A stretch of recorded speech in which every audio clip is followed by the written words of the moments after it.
video assignment number 4.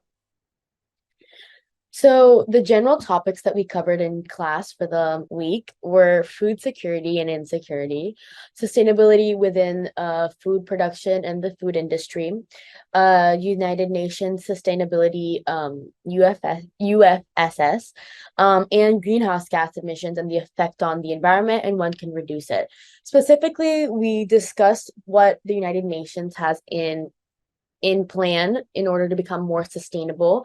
And they have 17 different goals that they want to reach to become a more sustainable environment. And this is for the all those in the United Nations, essentially for the country and the world.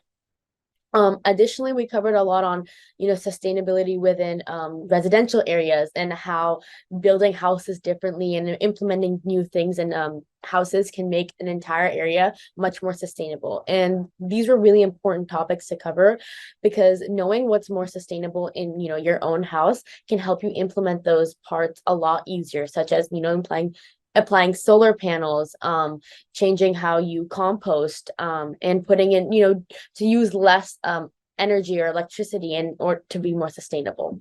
So those are some of the things that we covered in class.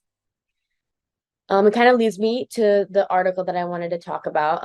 So this is the first article that we covered in class, and this is the decarbonization in residential areas. And essentially, the scientists in this ran an experiment or studied how 108 different scenarios where a house would be made more sustainable, and how much carbon emission would be coming out emissions would be coming out of it. So some of the things that they did was, change the way the house was set up, renovations, apply new characteristics to the house itself, clean electricity, and house stock evolution.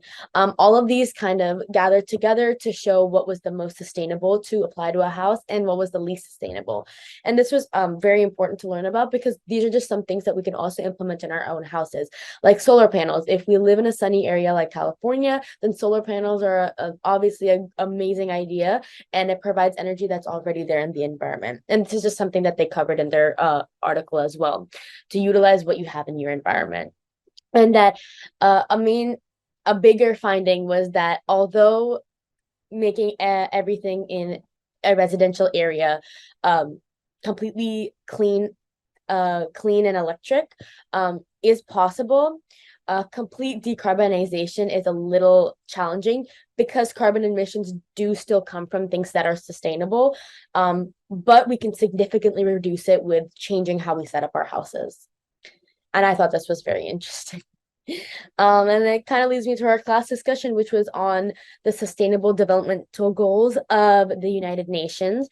And this was covering the second article that we read. And the United Nations has 17 different SDGs they hope to implement in the world, all which would lead to a more sustainable and environmentally friendly world.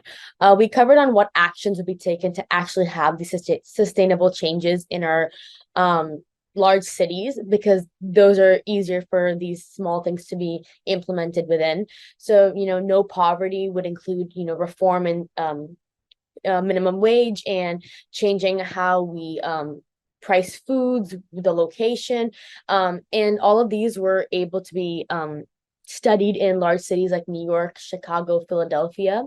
And these 17 different goals are in each of them, they covered what the goal was for and what we can do in order to get to this goal. So I thought this was also very interesting because all of these are essential to not only human life, but it would greatly improve the quality of life for people all around the world.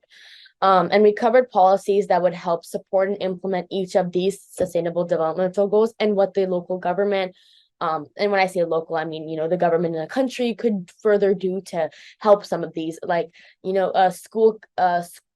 if for schools, your local government could implement and improve for food plans for children who are not able to get that much money. And this would be something that would be covered in the no poverty sustainable developmental goals. So just small things like this we covered on.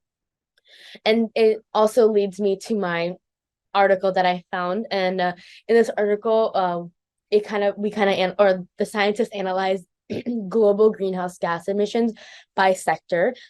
And it's very obvious that energy is 73.2% uh, of greenhouse gas emissions, as you can see by the graph over there.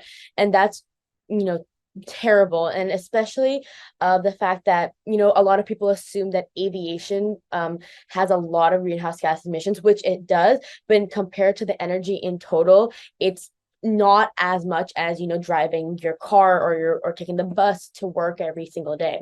So in fact, road transport takes up 11.9% of greenhouse gas emissions, while aviation only takes up 1.9%. And that's a staggering, like, 10% difference in how much greenhouse gas emissions are released per sector. And additionally, a lot of people can change this by, carpooling or deciding to bike to work, especially if your work is close by. All of these are small changes that we can make to reduce the greenhouse gas emissions in our environment and in our neighborhood.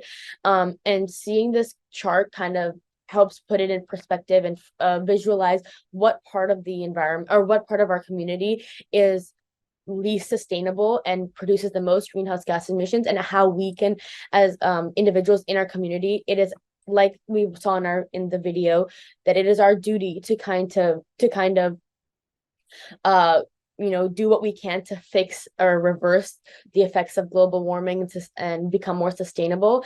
And this graph or this chart actually helps us see what parts that we really need to focus on.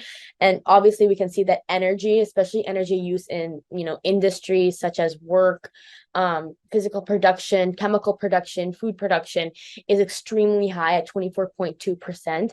And focusing on specifically those type of industries is extremely important to make sure that we can become more sustainable.